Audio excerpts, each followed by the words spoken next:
the TV and think up a better story than leaving $300 lying around in an envelope marked rent. Nobody's that stupid. We are, Chrissy said with absolute sincerity. You know, you're lucky I don't run you all in, the officer growled, heading for the door. Hey, wait a minute, Jack called out. Yes, sir.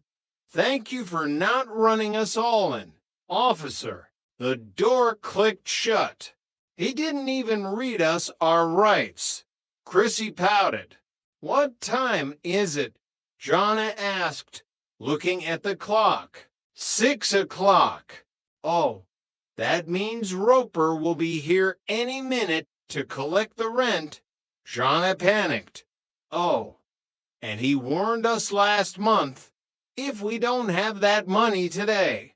Oh, he won't really throw us out, Chrissy said dismissively.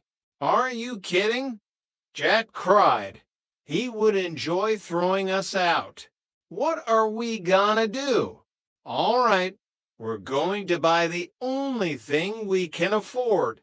Time, Jack declared.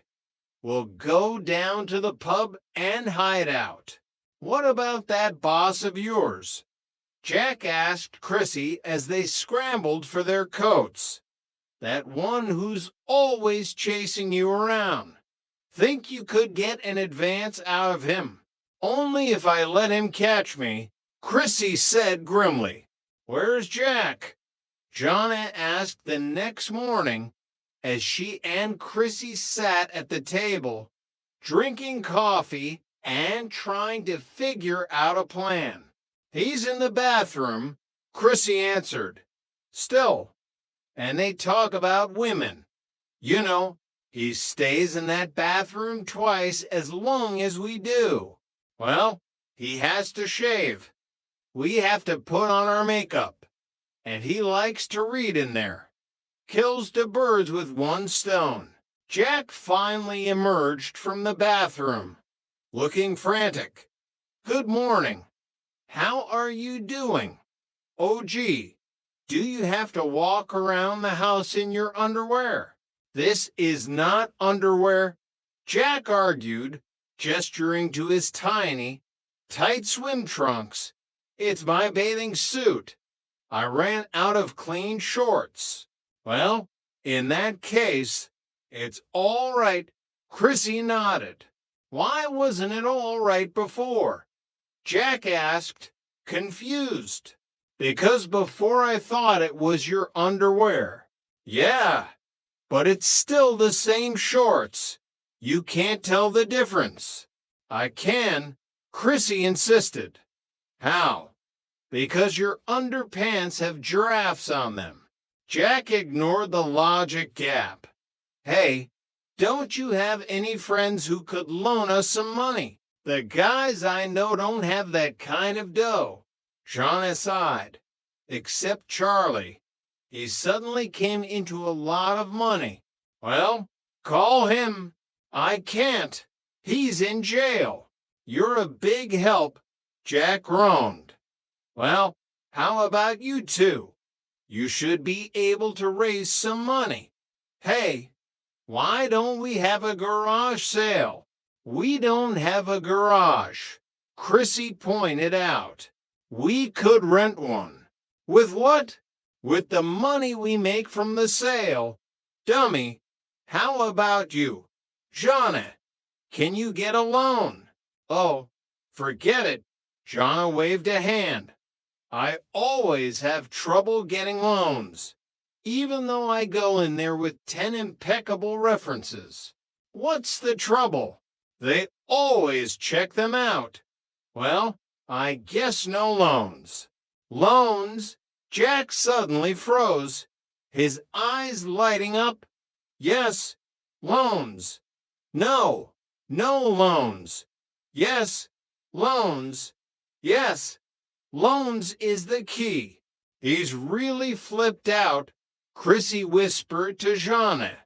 Should I call a doctor or get an escort? Why did I make you do that? I'm such an idiot, Jack muttered, smacking his forehead. That's the answer. There is a financial aid department at my cooking school. They give loans to students in need. They have to make up a really sad story. Well, you've got one, Jana said excitedly. You were robbed, weren't you? Yeah. And if you don't pay the rent, they're gonna throw you out in the street. Yeah. And just to clinch it, tell them you've got 2 weak girls depending on you. Chrissy added proudly. Yeah.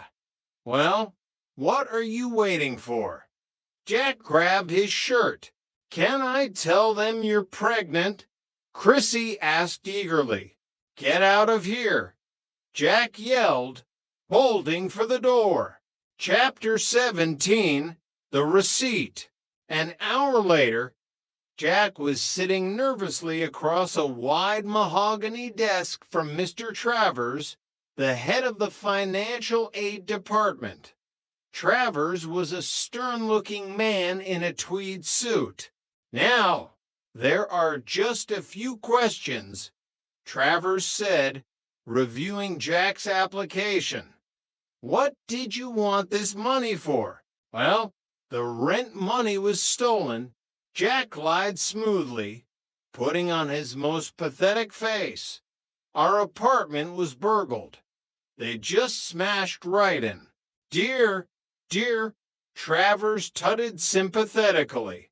You know, sometimes I think it'd be better just to leave the front door open. Jack rambled, playing the victim. We'd probably be safer that way. I mean, burglars would think it was a trick and not coming.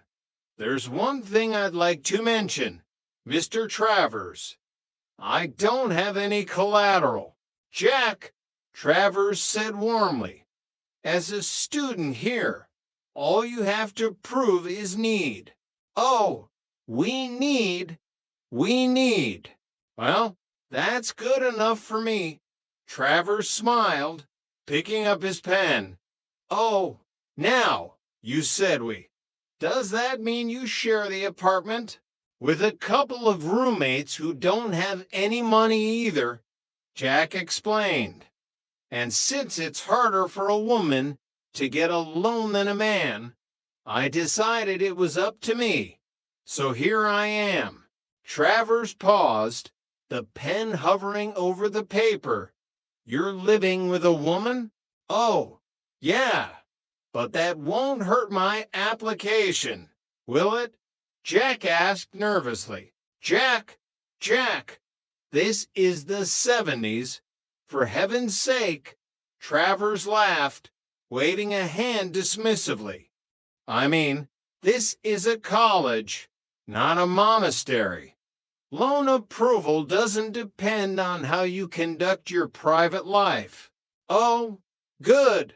She doesn't happen to be a student too, does she? Oh, no, she's a typist, Jack clarified. Oh, yes, well, that's all right. Now, what does your other roommate do? Oh, she works in a flower shop. Travers froze entirely. You live with 2 girls? I really appreciate this, Mr. Travers. Jack smiled broadly, oblivious to the man shock. You know what's so nice is that you seem to have a terrific understanding of my problem. It's a real load off my mind. Believe me, to girls, Travers repeated, his voice barely a whisper. That's right. Well, now, how long did you want to take to pay this off? I mean, 6, 12, 18 months. Oh, may as well go for the 18, huh? Jack chuckled. May as well. You live with 2 girls. Travers asked again, staring at Jack like he was an alien species. It's like they're lovely, hard-working. Jack tried to explain, misinterpreting the offer judgment. Oh, yes,